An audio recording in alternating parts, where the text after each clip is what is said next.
Welcome to Mecha Facts episode 22. In today's episode is the MSN-04 Sazabi, a prototype Newtype-use assault mobile suit from the Universal Century timeline of the Gundam metaverse. The Sazabi made its first animated appearance in the movie Mobile Suit Gundam Char's Counterattack, along with other appearances in the OVAs and ONAs of Mobile Suit Gundam Twilight Axis, Mobile Suit Gundam Twilight Axis Red Blur, the quick spin-off of Gunpla Builders Beginning G, and the TV series Gundam Build Divers. In paperback, the Sazabi appeared in the Char's Counterattack and Twilight Axis mangas and novels, along with Mobile Suit Gundam High Streamer. In video games, the Sazabi has appeared in almost every game released since its debut, including titles such as Dynasty Warriors Gundam, Gundam Battle Assault, Gundam Extreme Versus, and many more. The original mech designer of the suit was Yukata Izubuchi. In terms of figures, the Sazabi has been produced under Bandai's Mobile Suit in Action line, DX Mobile Suit in Action line, and their Robot Damashi series. As for model kits, there were several ranging from many super deformed BB Sentry kits to a multitude of high-grade 144 scale kits, then the full release of the Rio grade model more recently, along with some other P Bandai variants, and then the Master Grade 1/100 scale kits of the old version back in the late 90s and early 2000s type, and then the more recent version Katoki 1/100 scale Master Grade. Next is the Sazabi's technical specifications and general data. Its head height is 23 meters, overall height at 25.6 meters, base weight at 30.5 tons, full weight at 71.2 tons, powered by a Minovsky ultra-compact fusion reactor, armored by Gundarium alloy, crewed by one pilot and a panoramic monitor linear seat cycloframe cockpit located in the head. The Sazabi was developed from the MSN-03 Yagdoga, MSN-04X Sazabi test prototype, and the AMS-123X Vargyo. First deployed in early UC-0093 during the Battle of 5th Luna at the start of the Second Neo-Zeon War, and last deployed on March 12th of UC-0093 at the Battle of Axis at the end of the Second Neo-Zeon War. Manufactured by Anaheim Electronics, operated by Neo-Zeon and the Mass Divers, and the known pilots are Shaw Osnable, the Red Comet, and Kenta Sakazaki. Next is the Sazabi's armaments and equipment. First are the beam sabers. The Sazabi has a pair of handheld beam sabers that are stored in each forearm, serving as one of the close combat weapons for the Sazabi. The beam sabers emit a beam of plasma contained by an eye field that can cut through most metal alloy. Second are the funnels. One of the Sazabi's powerful weapons is the Newtype-use remote weaponry, the funnel.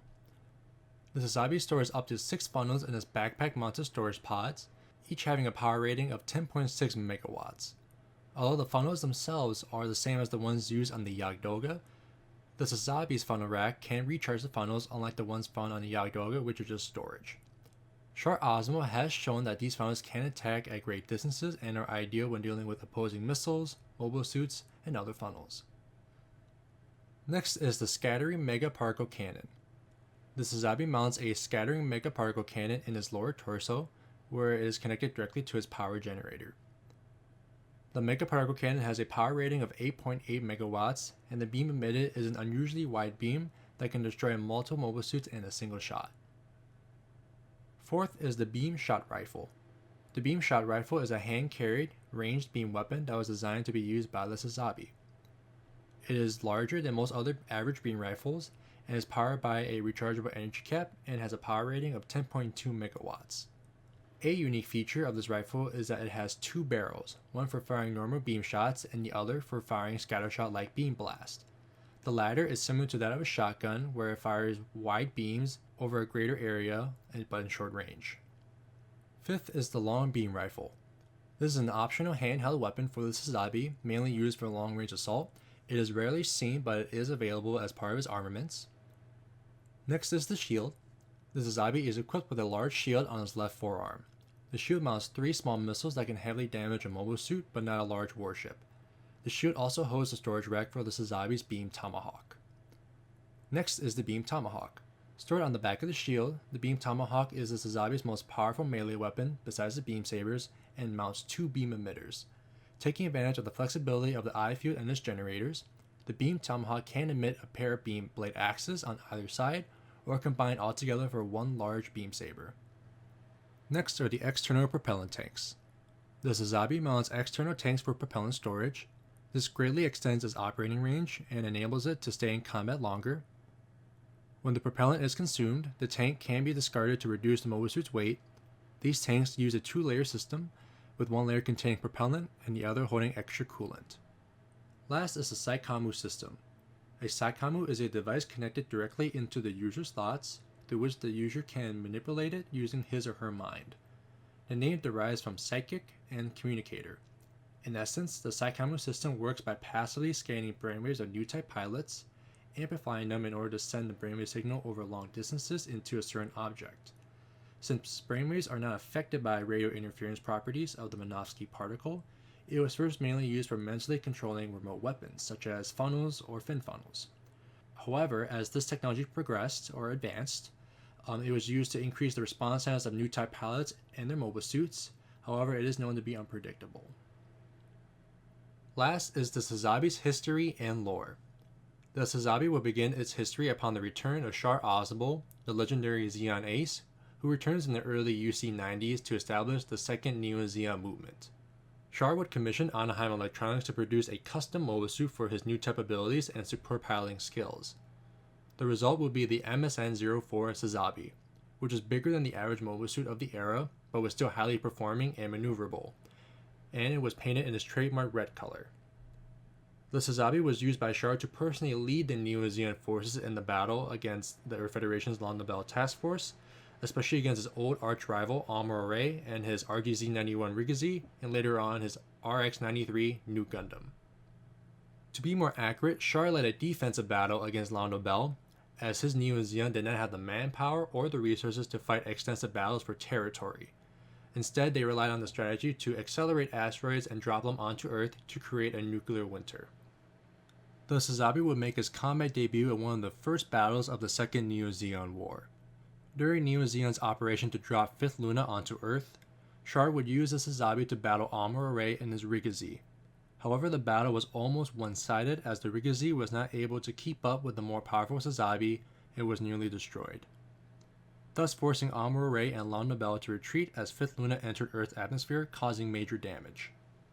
Following 5th Luna's planetfall, Shar and his Neo-Xeon would deceive the agreement they had with the Federation of Peace and Disarmament, and destroy the Federation forces at their HQ, Luna 2, and taking the old asteroid of Axis, remounting it with thruster engines, and drop it onto Earth. In the final battle for Axis, Shar in his Sazabi and Amuro in his New Gundam would duel one last time on equal footing. This battle would carry him across and through Axis in a battle reminiscent of their final duel during the One-Year War. Although the battle was fierce and nearly a draw, Shar would ultimately be defeated by Amuro and had to eject.